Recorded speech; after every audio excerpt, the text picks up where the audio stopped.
22 अप्रैल को पहलगाम में हुए आतंकी हमले की चार्जशीट दाखिल कर दी गई है। एनआईए की जांच और दाखिल चार्जशीट में पाकिस्तान का काला चिट्ठा खुलकर सामने आ गया है। एनआईए ने पहलगाम हमले पर 1557 पन्नों की चार्जशीट दाखिल की है। एनआईए के मुताबिक पहलगाम आतंकी हमले का मास्टरमाइंड लश्कर का आतंकी साजिद जट उर्फ सैफुल्लाह है।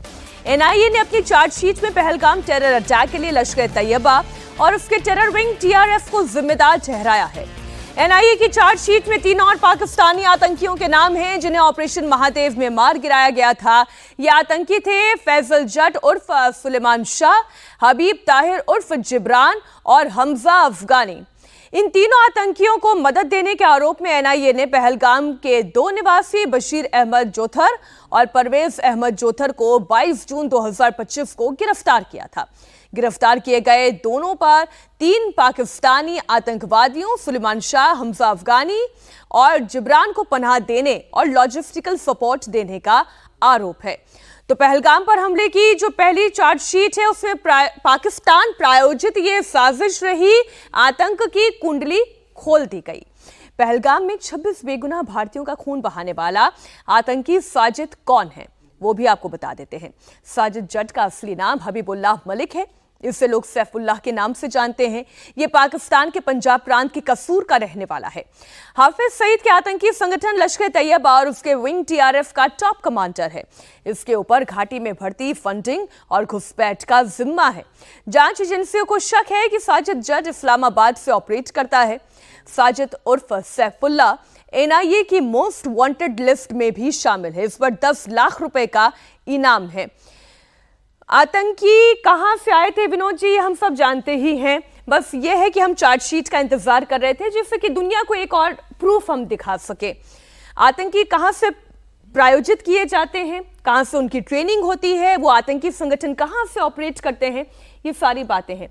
लेकिन इसमें जो अपने लोगों की भी जो भूमिका है उस पर एक दुख जरूर होता है कि यहां से भी उनको लॉजिस्टिकल सपोर्ट मिल रहा था, जो हम OGW कहते हैं। हाँ, निश्चित रूप से जो उनके टेरर मॉड्यूल हैं, जो उनके स्लीपर सेल्स हैं, वो यहीं लॉजिस्टिक सपोर्ट अगर यहाँ से न मिले तो वो ऑपरेट ही नहीं कर पाएंगे।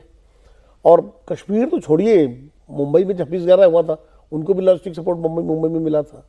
अभी जो हमारी एजेंसियों ने जो पर्दाफाश किया है कि जो पूरा मॉड्यूल पकड़ा गया है जिसमें लाल किला जो वाला विस्फोट, जो फरीदाबाद, लाल किला, जो हाँ, जितने भी रिकवरी हुई है, अभी सारे जो सपोर्टर्स थे, लॉजिस्टिक सपोर्टर वाले सारे स्थानीय लोग थे। फरीदाबाद का वो यूनिवर्सिटी, अल-फलाह यूनिवर्सिटी, ये सारे लोग जो है, तो ये बहुत चिंता की बात है। जी, जी, जी। निश्चित रूप से बहुत चिंता की बात है। और मुझे लगता है कि इस पर सरकार के साथ साथ समाज को भी ध्यान देने की जरूरत है। खास करके उन वर्गों को जिन वर्गों से इस तरह के लोग पकड़े जाते हैं, उनके जो मौजूद लोग हैं, उनके जो जिम्मेदार संगठन है, उनको भी चाहिए कि जिस तरह की कोशिश रेडिकलाइज करने की कोशिश करते हैं तमाम सारे आतंकवादी संगठन या अंतर्राष्ट्रीय साजिश रचने वाले, उनके खिलाफ एक माहौल बनाएं और ऐसे लोगों को, ऐसे तत्वों को अलग थलग करें, तभी बात बनेगी।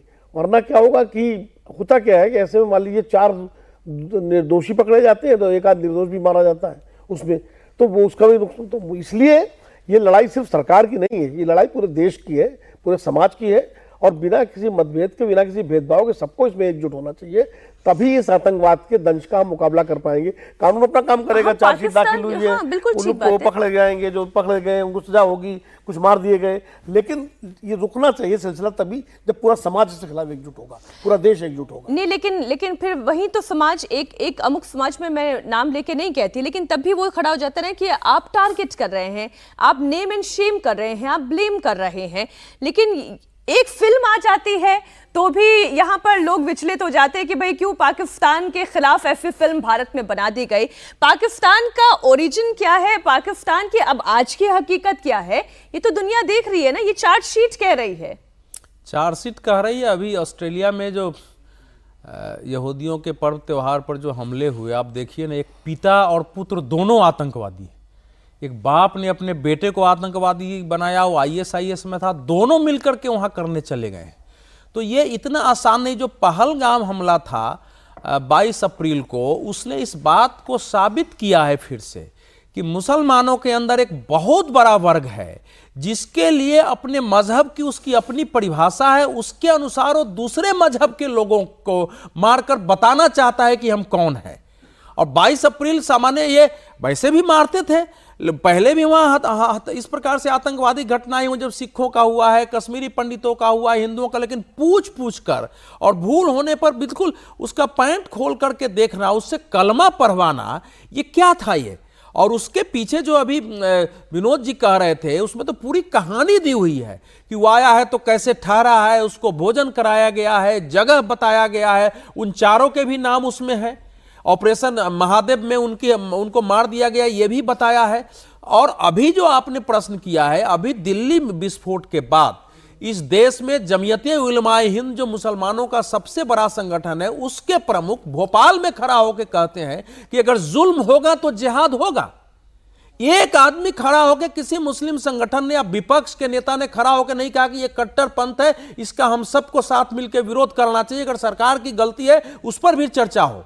ये पंक्ति नहीं थी सुरक्षा कहां चला गया, फलाना कहां चला गया, ये चर्चा हमारे लोग करते हैं। हिंदू आतंकवादी नहीं है क्या, ये सारी चर्चाएं होती हैं। लेकिन जो अभी विनोद जी कह रहे थे सुनने में बहुत अच्छा है, लेकिन जब आतंकवाद के उसके पीछे की जो आइडियोलॉजी है उसको स्वीकार नहीं करेंगे, तब तक आतंकवाद से मुकाबला संभव नहीं होगा। पहलगाम ने खास करके मुनीर के उस बयान के बाद कि हिंदू और मुसलमान साथ रह ही नहीं सकते हैं, जो उसका एक बड़ा असर वहां दिखा था, वो बिल्कुल एक कायम है और बहुत बड़े वर्ग के अंदर है और दुनिया में दिख रहा है। आज ही अमेरिका की खबर है कि बहुत बड़े बम होने के प्लान को पकड़ा गया है, 4 आतंकवादी पकड़े गए हैं, आज की ही खबर है, अभी मैं सुनते आ रहा था। नीदरलैंड्स में अरेस्टिंग हो रही है। आप कहां कहां रोक रहे हैं। इसलिए भारत, पहले तो भारत अकेला था तो सब कहते थे अच्छा ये तो कश्मीर का मसला है, कश्मीर का मसला है। कश्मीर का मसला है तो फिर अमेरिका को क्यों उड़ा दिया? इससे 10 साल पहले जो प्रधानमंत्री नरेंद्र मोदी ने कहा था ना कि there is no good terrorism और बैड टेररिज्म। टेररिज्म सिर्फ आतंकवाद एक शब्द है और उसके खिलाफ पूरी दुनिया को एकजुट होना चाहिए। लेकिन एक और चुनौती इस वक्त दुनिया के सामने है, रूस और यूक्रेन के बीच में चल रही ये खूनी जंग की चुनौती। क्या करीब 4 साल से चल रही रूस और यूक्रेन की ये खूनी जंग पर फुल स्टॉप लगने वाला है? बड़ी खबर यह है कि रूस और यूक्रेन जंग पर विराम की कोशिशें तेज हो गई हैं। जर्मनी की राजधानी बर्लिन में अमेरिका, यूक्रेन और जर्मनी के बीच दूसरे दिन की बातचीत हो रही है। रूस ने भी इस पर पीस टॉक की सराहना की है। रूस और यूक्रेन के बीच युद्ध विराम को लेकर 90% सहमति बन गई है। रूस ने साफ किया है कि नाटो में यूक्रेन का शामिल न होना सीज फायर के लिए एक पॉजिटिव संकेत हो सकता है। यूरोपीय संघ में यूक्रेन पीस प्लान पर क्या पुतिन अब इसे कहेंगे ओके? लग रहा है विनोद जी आपको, क्योंकि एक कोशिश है 90% तक सहमति बन जाना, ये बहुत बड़ी उपलब्धि मुझे दिखाई देती है। आप बाकी बताइए। लड़ाई जो चल रही है, दोनों देश थक चुके हैं। यूक्रेन तो बुरी तरह तबाह हो गया है, इतना सुंदर अच्छा देश था, शहर के शहर बर्बाद इकोनॉमी हो गए, ध्वस्त हो गई। खंडेर हो गए। और रूस पे भी बहुत असर पड़ा है, उनकी अर्थव्यवस्था, उनके कितने हजारों सैनिक मारे गए हैं। तो रूस भी जानता है कि ये अंतहीन लड़ाई सी होगी। तो कहीं ना कहीं कुछ कहते हैं ना, जैसे जब युद्ध विराम होता है तो कुछ इनको देना पड़ेगा, कुछ उनको छोड़ना पड़ेगा। उसी के तहत बातचीत हो रही है। जो पहला मेन मुद्दा था कि यूक्रेन नाटो में शामिल न हो, लड़ाई इसी मुद्दे पर शुरू हुई थी कि यूक्रेन नाटो में मेंबर बनने जा रहा था, तभी रूस ने हमला किया था। तो अगर यूक्रेन इसके लिए तैयार हो जाता है, नाटो देश तैयार हो जाते हैं कि नाटो में यूक्रेन शामिल ना हो, तो एक बड़ी सफलता होगी रूस के लिए भी, एक पुतिन के लिए खास करके एक फेस सेविंग हुई अपने देश में कि हमारा उद्देश्य पूरा हो गया। दूसरा जो मसला है, वो जो इलाके रूस ने कब्जे किए हैं, खासकर जो यूक्रेन के जो रूसी बाहुल्य इलाके हैं, क्या यूक्रेन उनको छोड़ने के तैयार होगा? हाँ, जो इलाका है, क्या यूक्रेन उनको छोड़ने के तैयार होगा? अगर यूक्रेन छोड़ने के लिए तैयार होता है तो उसका जेलेंस्की के लिए बड़ा मुश्किल होगा, क्योंकि नाटो में न जाना और उन इलाकों को भी छोड़ देना, तो जेलेंस्की के लिए तो यूक्रेन में चेहरा दिखाना मुश्किल हो जाएगा। तो उसका क्या नतीजा निकलता, वो असली पॉइंट है। अगर रूस ये मान लेता है कि ठीक है वो इलाके हम वापस यूक्रेन को दे देंगे और नाटो अपना शामिल हो, तो अगर पुतिन को मानना होता तो वो अलास्का मीट के बाद ही मान चुके होते। लेकिन हासिल क्या हुआ यूक्रेन को? यूक्रेन अगर अपनी जमीन खो देता है तो वो उससे कुछ हासिल नहीं हुआ। पुतिन फिर भी ये कह सकते हैं कि उन्हें जो एक्वायर करना था वो एक्वायर कर चुके हैं। नेटो को अगर चुप कराना था, यूक्रेन से उसे दूर रखना था, वो भी उन्होंने हासिल किया। देखिए, हम लोग जो चर्चा कर रहे हैं ना, ये बिल्कुल आज की सतही बातें हैं। ये जो युद्ध है ये इस युद्ध के जो अभी आप परिणाम 90 और 10% दिखा रहे हैं, अगर इस पर भी सहमति होती है तो इसका अर्थ होगा कि पिछले 100-125 सालों से जो यूरोप का एक वर्चस्व दुनिया के नीति निर्धारण में रहा है, दुनिया के भूगोल को बनाने में रहा है, उसका अंत हो गया है। अगर नाटो जीवित है इसके बावजूद, और नाटो का विस्तार रूस की शर्तों पर नहीं हो रहा है वहां, और इस पर हो रहा है कि कोई देश उसको हथियार नहीं देगा, तो ये तो फिर एक बड़ी बड़ी घटना होगी इतिहास की कि जिस यूरोप ने पूरी यूरोपीय व्यवस्था कायम की, दुनिया की व्यवस्था उनके अनुसार बनी, देशों की सीमाएं उनके अनुसार निर्धारित हुए हैं, और उस यूरोप को आज अपने आप को एक प्रकार से अघोषित रूप से सरेंडर करना पड़ेगा। और यहां से फिर रूस के जो पुतिन की एक सपना था कि सोवियत संघ की तरह महाशक्ति बनना, तो अगर उसने यूरेशिया के क्षेत्र में अपने भूगोल का पुनर्निर्धारण किया है तो आप समझ सकते हैं कि इतिहास में कहां होगा। यह केवल यूक्रेन के उस भूमि का विषय नहीं है, यह संपूर्ण दुनिया के जो एक विश्व व्यवस्था कायम की गई थी सोवियत संघ के विघटन के बाद, उसके पराभव, उसके अंत का द्योतक है। इसलिए पुतिन चाहे उनके देश की 80% संसाधन नष्ट हो जाए, वो मानेंगे नहीं जब तक कि वो स्थिति नहीं पैदा होगी। तो ये क्रीमिया का युद्ध याद करिए, ब्लैक सी पर यूरोप अपना कब्जा करना चाहता है, उन्होंने कब्जा कर लिया उस पर। अगर ये सहमति थी सोवियत संघ के विघटन के बाद कि यूरोप और बाकी इन 10 कॉमनवेल्थ देशों में हस्तक्षेप नहीं करेंगे, तो क्यों हस्तक्षेप किया गया वहां उस वायदे के बाद जब वहां से विघटन हुआ था? तो नपुंसक यूरोप है। यूरोप बोलता है, यूरोप के पास हैसियत नहीं है कि जाकर सीधा युद्ध लड़ सके। वो पीठ पीछे होकर के लड़ा रहा था। वो भी स्पष्ट हो गया कि यूरोप के देश बगैर अमेरिका के ये नपुंसक हैं, ये कुछ नहीं कर सकते हैं। और आप सोचिए इसके बाद दुनिया में क्या बदलाव आएगा, इसकी कल्पना करिए, सामरिक दृष्टि से, राजनीतिक दृष्टि से, अंतर्राष्ट्रीय संबंधों की दृष्टि से, और नए सिरे से जो राष्ट्रों में भारत जैसे देश जो उठ के खड़े हो रहे हैं, उन सब के लिए एक ऐतिहासिक घटना होने वाली है। यूरोप असल में 2 युद्धों में बर्बाद हो चुका है, प्रथम महायुद्ध और द्वितीय महायुद्ध की बुरी तरह दोनों युद्ध वहीं लड़े गए। तो यूरोप के देश अब युद्ध से डरते हैं, वो युद्ध की विभीषिका का सामना नहीं करना चाहते हैं। ये एक बड़ी उनका पूरा समाज जो है वो सच्चाई है। वो हथियार भले बना रहे हो, दुनिया को लड़ा देंगे, लेकिन खुद नहीं लड़ना चाहते। 50,000 और 1.25 लाख सेना लेके, अगर ब्रिटेन के पास 50-60 हजार मान लो सेना है, अगर फ्रांस के पास 1 लाख 1.25 लाख है, तो आप कहां लड़ने जाओगे भाई? आप हथियार देके लड़ा रहे हैं। वहां का समाज तैयार नहीं लड़ने के लिए। वो जो तबाही देखी है, जो मंजर देखा है उन्होंने दोनों महायुद्धों का, उसके बाद हम लोगों ने नहीं देखा उस तरह का मंजर। इसलिए तब भारत के विचारों के प्रति दुनिया को आना पड़ेगा। युद्ध का नहीं, बुद्ध की विचार की आवश्यकता है। यहां पर दुनिया को लौट कर आना पड़ेगा, और शुरुआत यूरोप कर सकता है अगर करना चाहे तो। खबर बिहार के मुख्यमंत्री नीतीश कुमार से जुड़ी हुई, एक बार फिर से विवादों में घिर गए हैं। इस बार हंगामा हिजाब हटाने की वजह से हुआ है। मैं हैरान हो गई इस तस्वीर को देखकर। अवधेश जी, विनोद जी, मैं हैरान हो गई इस तस्वीर को देखकर। हम सभी हैरान ये कैसी हरकत थी? ये क्या तौर तरीका था? ना उम्र का लिहाज कर रहे हैं, ना पद का लिहाज कर रहे हैं। अगर वो कहना भी चाहते थे कि ये हिजाब एक दकियानूसी परंपरा है, अगर वो ये समझाना भी चाह रहे थे, तो ये तरीका ठीक नहीं था। एक महिला होने के नाते भी मुझे इस तस्वीर से थोड़ी आपत्ति है, और एक मुख्यमंत्री होने के नाते ऐसे तस्वीर अगर सामने आए तो उससे भी मुझे आपत्ति है।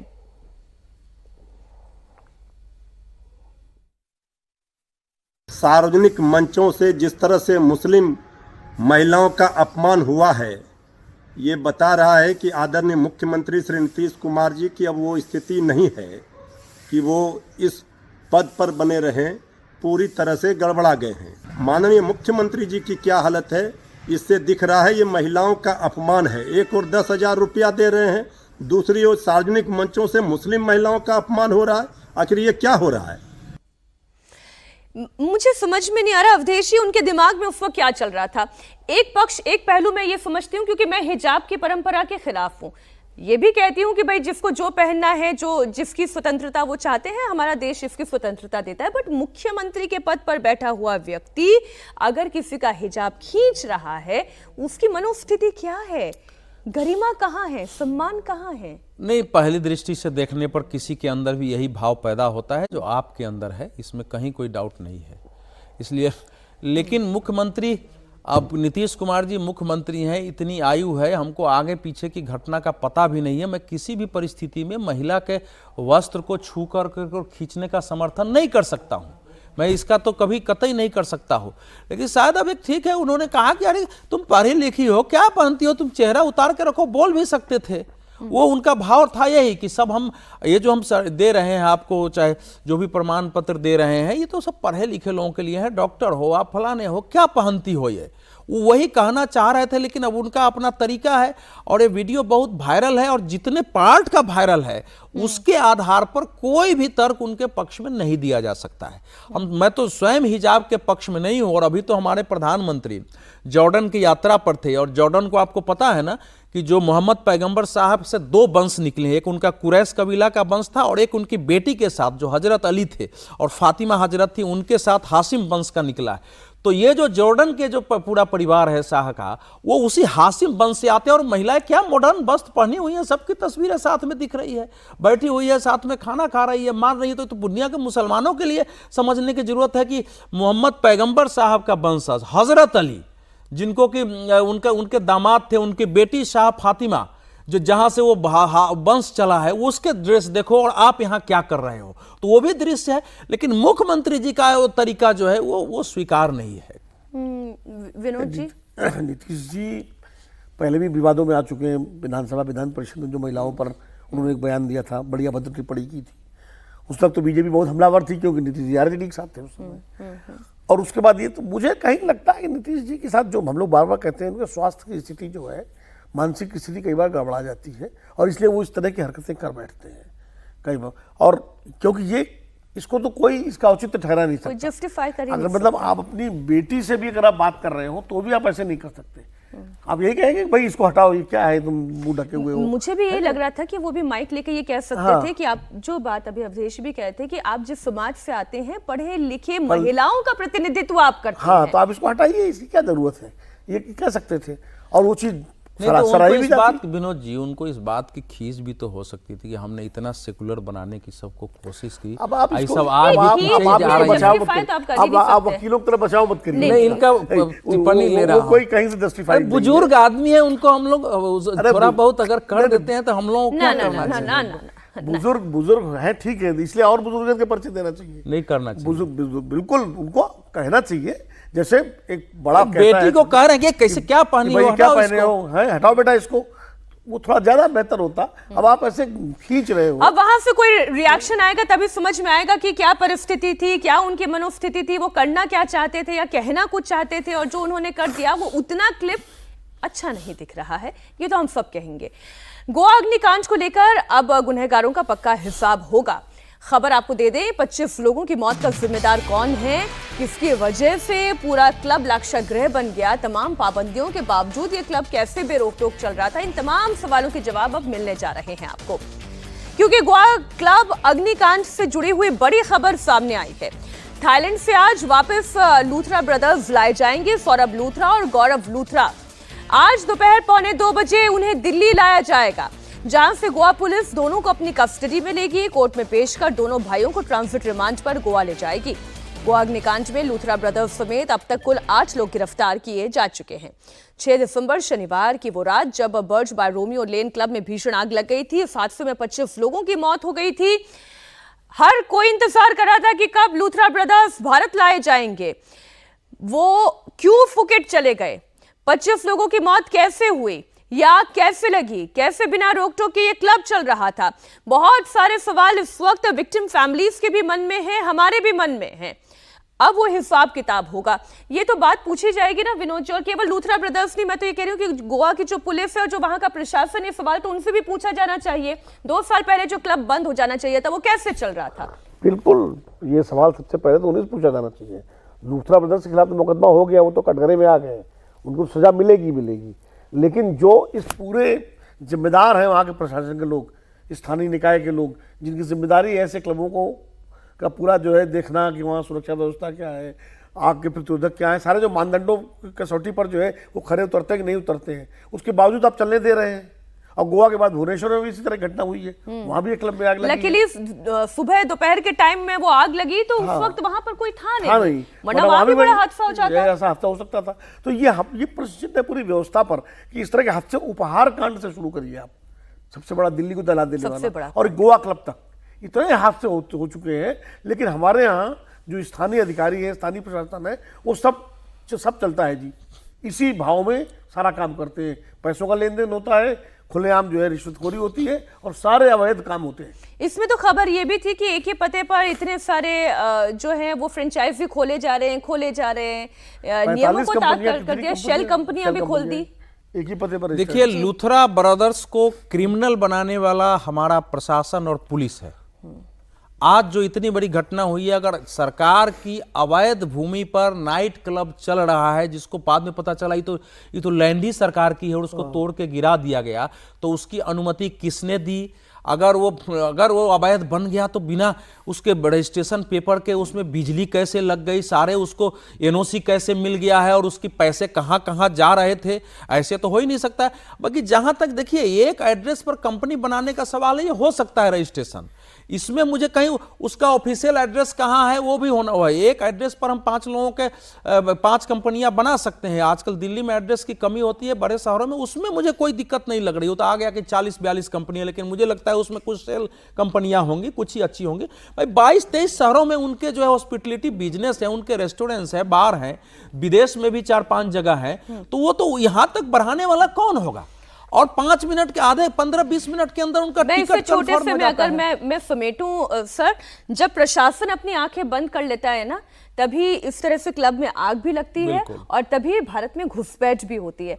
फिर आप चाहे FIR कराने की कोशिश करें, NRC कराने की कोशिश करें, प्रशासन जब अपना काम नहीं करेगा तब हादसे होते रहेंगे। बहुत शुक्रिया विनोद जी आपका भी, अवधेश जी आपका भी, दमदार 10 में रहने के लिए।